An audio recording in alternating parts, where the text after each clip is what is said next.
James Ernest, Gruel and Truth Radio Network, here with Xavier assistant coach Jonas Hayes. Jonas, what have you been up to? Well, I've been trying to build the business of getting Xavier men's basketball to a point where we're competing for a national championship. The level of success this program has achieved over the last 30, 40 years has been unmatched, and I have no interest in allowing it to dip below that expectation while I'm a part of this thing. So every moment that I'm breathing, every day that I'm alive, I'm focused on doing what I can to advance this program's ideals and wanting to compete for a national championship. Of course, the first thing we have to cover is, unfortunately, the departure. Tell us your thoughts on losing Chris Mack. Well, I mean, he's an unbelievable coach, and I think his record speaks for itself. I think he's done a phenomenal job at his alma mater. I know it was tough for him to leave, but anytime you can, see somebody move into another area of the business, and especially for a fellow that does it the right way, you're happy for it. But I think this program is in very, very capable and good hands in Coach Steele. And while the idea of Coach Mack leaving his alma mater, that's hard to wrap your mind around.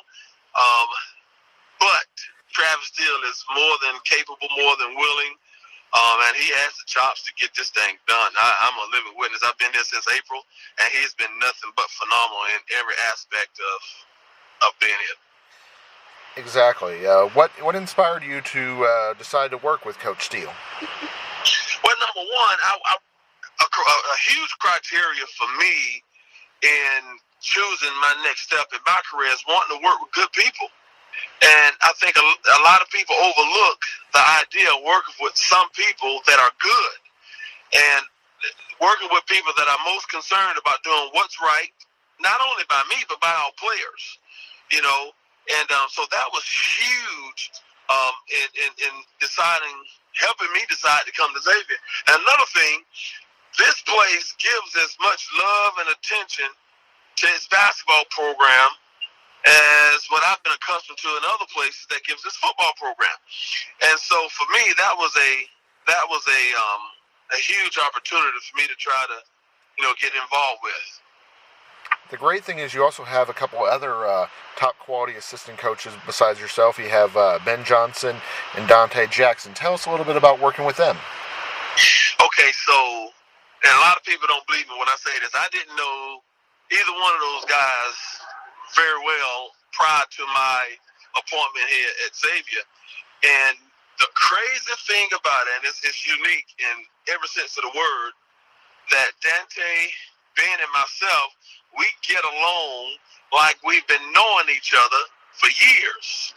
And to get into a situation where your staff have that much chemistry, especially without us having much history of being around one another, to have that much history, to have that lack of history, and to have as much chemistry that we have is phenomenal. It's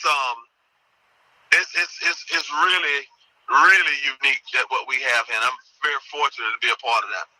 Speaking about unique things that give you a big advantage, Cintas Center. Tell us how great it is to have such high quality facilities as part of your recruiting attempts. Okay, so first you just look at the place and you'll be at awe at how clean it is, how modern it is, and just the feel and ambiance of that place. It speaks for itself. But the first time I've had a chance to experience an atmosphere was at our Musket Madness last week. And when I tell you, when you can put that place and you can fill it with people in seats with that excitement, it is truly a home court advantage for our guys when we're playing, but it's also an advantage to be able to sell a place like Cintas to prospective student athletes. And that has been, for me, that has been unbelievable. Would you agree with me that the Big East Conference is probably the toughest conference out there to compete in? Oh, absolutely, because even down from our commissioner, Val, she puts a premium, she puts a spotlight on men's basketball, on basketball in general. And so to have the support from the very, very top of our league in our commissioner's office, and it filters all the way down to each one of our league members. And to have that much attention dedicated to the sport, that's a very good thing. It's great. Obviously, with the turnover last year and having some new players, how important is the exhibition games coming up? Oh, it's gonna be very important. Of course, we're gonna get a chance to I guess simulate what coaching with our staff is going to be like a new staff. But you get to run through a whole lot of game type situations, and you get those. You just get used to each other in a game type setting. Really, the players get used to playing with one another. The new guys get to play with the guys that are returning. You have a new coaching staff, so it gives us an opportunity in that type of setting to learn from one another. One of the parts of the season that I can imagine is always a highlight is the different regular season tournaments, the Maui Invitational. What's your thoughts on the goals for that?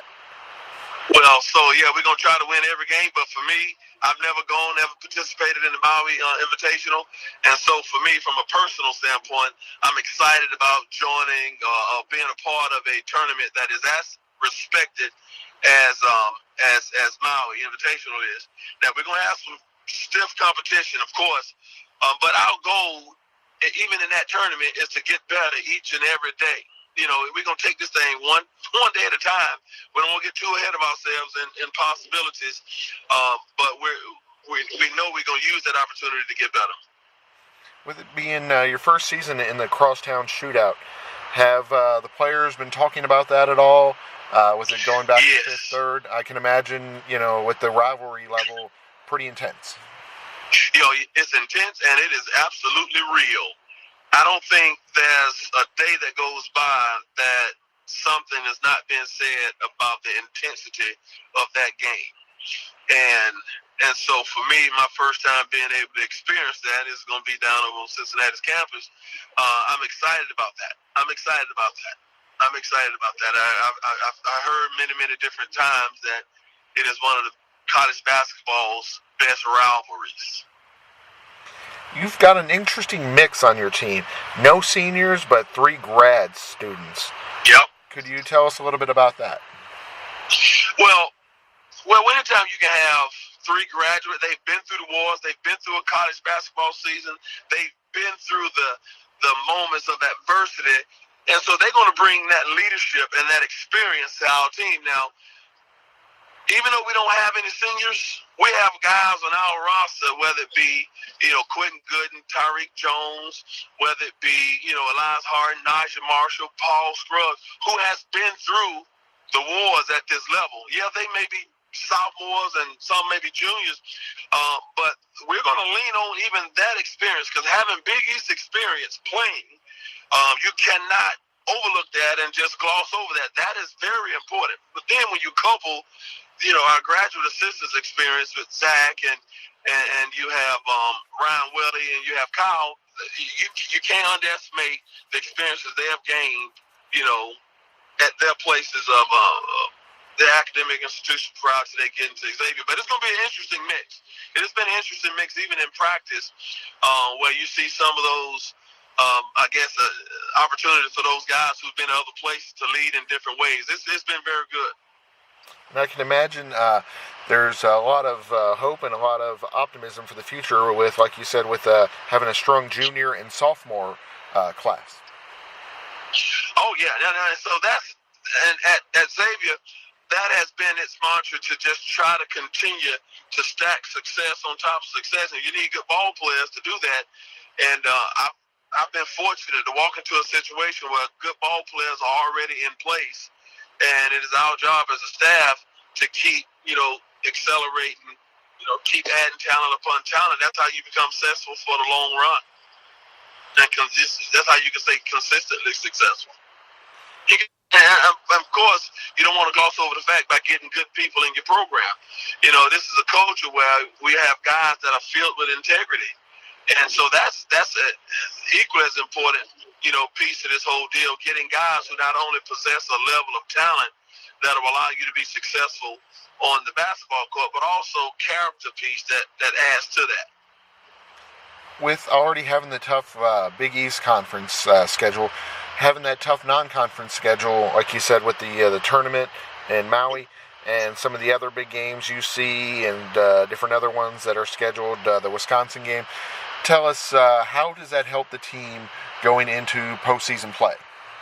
Oh yeah, so that's by design. We try to put our guys in as many situations to prepare them for Big East play, Big East tournament play, NCAA tournament play, and so we strategically put ourselves in positions early in the season to get our guys ready for the adverse situations that you know is coming later on in the year. So you won't have any deer in headlight looks. We've been there, we've done that, and unfortunately for us, this season is going to present a lot of early season challenges for us, and it'll be good for us.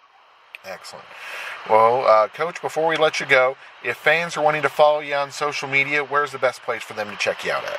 You can follow me on Twitter at Coach Jonas. You can follow me on Instagram at Coach Jonas, and my Facebook is find me Jonas L. Hayes. Excellent. I'd like to thank Coach Hayes for being our guest today on the Gruel and Truth Radio Network.